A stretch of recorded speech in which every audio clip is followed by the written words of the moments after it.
Part of the boundary separating the counties of Berkshire and Surrey runs through our postcard today, which is from the Savile Garden, Windsor Great Park. Now there's Zoe the cat taking the air at Savile Gardens, and I've got Lynn here, Lynn Randall. Zoe the cat, is she yours? No, she belongs to one of the gardeners here, and she follows him into the garden, and she's our mouser. Oh, yes. There must be plenty around here. Oh yes, there are plenty around here. How big is Savile Gardens? So it's nearly 40 acres.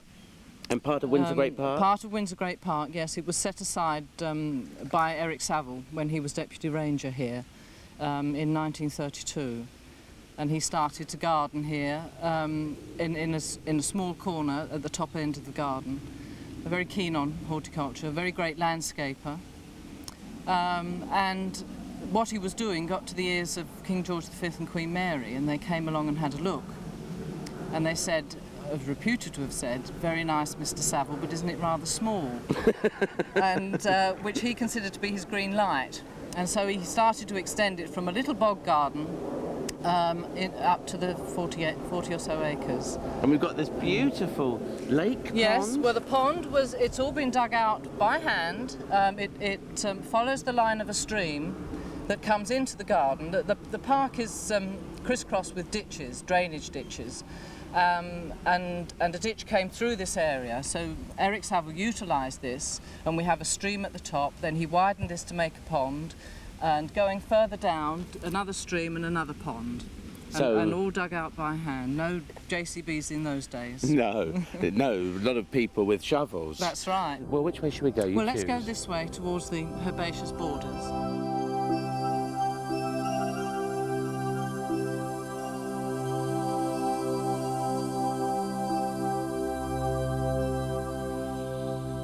I found a little arbour. Not that it was far to walk from the Surrey roads, but these colours here, and these are my colours. Yes, they're very typical sort of colour for this time of the year. The borders are planted specifically to come into flower for July until October, November, because in the spring we have the rhododendrons and azaleas. There's plenty to see at that time of the year, but from July onwards the herbaceous borders come into their own. They are great. See, the cornflower's my favourite flower. Those blues and the asters are lovely. Oh yes, because these are very typical autumn colours. Yes, you know. What about you, though? I mean, you know so much about these plants and things. I mean, is that what you trained as a gardener? Not really, no. My first 11 years of working, I worked in an office in London. Did you? I did, and I decided that I'd had enough of that. Hated the telephone, hated the travelling, and I thought I'd like to come into gardening. So I was a very late starter, and I did 3 years at Wisley, and then came here in 1975 as a gardener, and then gradually worked up from there. Oh, she's top woman now, everybody. I tell you, she's starting. I mean, let that be a lesson to you all. If you don't like what you're doing, where there's a will, there's a way. Oh, that's right, yes. Or where there's a will, there's a Wisley. And I was so much, I had to take an enormous drop in salary, but, it didn't matter. I was happy in my work, which was the main thing. And Wisley, is that the creme de la creme? It is the creme de la creme, yes, the Royal Horticultural Society at Wisley. Creme de la creme, and I'm with a doyenne.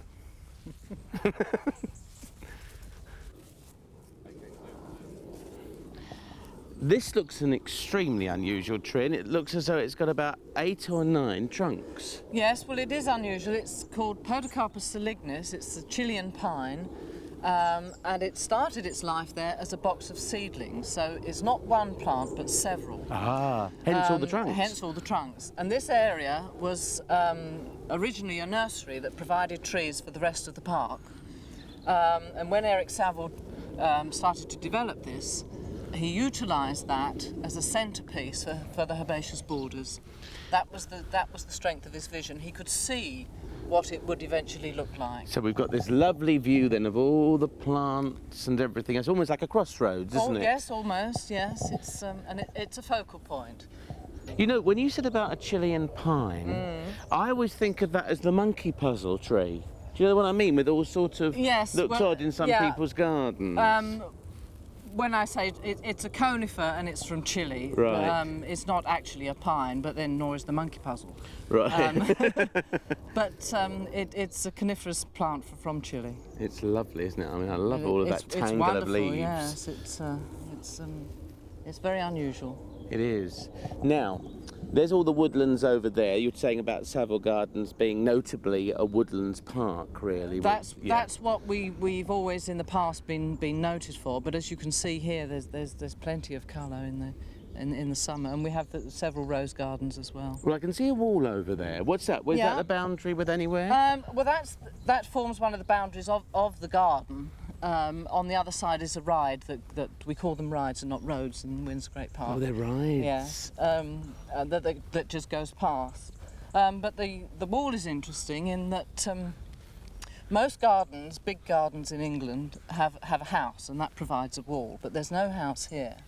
So Eric Savile decided that he ought to have a wall to grow the more tender shrubs. And he managed to get a delivery of bricks from the East End after the London bombing. So it's actually built from that? That's what it's built from, yeah. Oh, right. Well, I think definitely we should ride along here. Yes. And this rose here is glorious. A nice perfume. Yes, and perfectly formed. It is. Yes, glorious. What sort of roses are these?